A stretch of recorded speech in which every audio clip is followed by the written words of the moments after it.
तो नमस्कार प्रणाम स्वागत बाटे आप सबके राइटर बागी भाई के चैनल पर भैया। आज उपस्थित मानी रुआ सबके बीच में लेके भोजपुरी दर्द भरा सैड सॉन्ग, बहुत बढ़िया गीत के रचना की बनी और दिल से बताओ तनी भैया कि एक नया म्यूजिक बनवा के और बढ़िया ढंग से गायकी कर देता नहीं तो गाना 100% बच जाए भैया। दावे के साथ कह सकता नहीं, बहुत बढ़िया मीटर बाटे, केहू के दिल के छू जाए। तो चलिए मीटर के शुरुआत कल जा, लेकिन शुरुआत करे से पहले भैया एगो बात बतावल चाहब कि रुआ अगर नया सिंगर बानी या सिंगिंग में इंटरेस्ट बा, अच्छा मीटर के तलाश में बानी, अच्छा मीटर अच्छा गाना रुआ के नहीं खे मिलत, अच्छा तुकबंदी नहीं खे मिलत, अगर हमरा चैनल पर आ गई बानी भैया तो निराश भइला की जरूरत नहीं है। रुआ जैसन भी मीटर चाहत होखब लिखवावे के, चाहे हिंदी में चाहे भोजपुरी में, बिल्कुल उचित चार्ज पर हुआ कि मीटर मस्त मिले भैया। मीटर में कोनो प्रकार की शिकायत ना मिले। आज के मीटर बहुत ज़बरदस्त कंपोज के बानी। तो चलिए मीटर के शुरुआत कल जा, कैसे गावे के बाटे, का धुन बा, का लय बा। लेकिन स्टार्ट करे से पहले भैया एगो और बात बतावल चाहब कि रुआ कोनो प्रकार के मीटर लिखवा सकीले, हिंदी में चाहे भोजपुरी में, चाहे orchestra song, sad song, love song, देवी गीत, भोला भजन, चाहे सीजनली कोनो भी प्रकार के गाना बेहिचक संपर्क कर सकीले लिखवावे खतरा।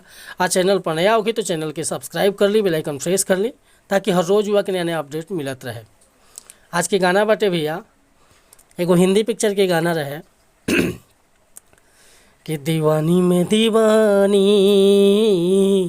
सजन की दीवानी, वह धुन वाले कि नहीं कंपोज कर गई बाटे। अंतरा कुछ अलग बा, मुखड़ा कुछ अलग बा।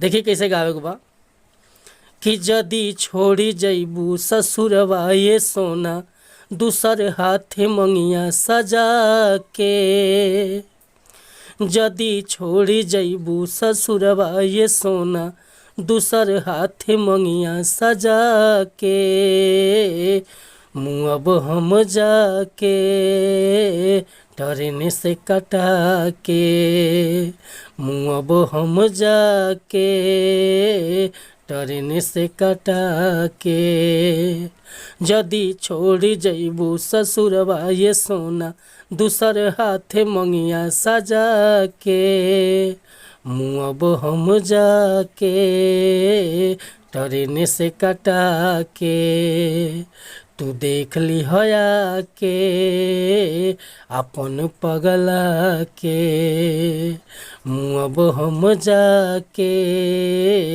ट्रेन से कटा के।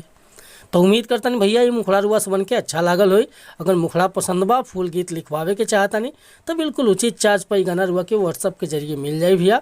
हमार व्हाट्सअप नंबर बाटे 8874473128।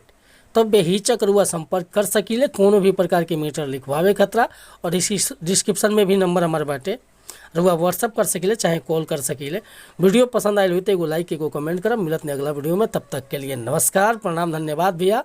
जय हिंद, जय भारत, जय भोजपुरी समाज।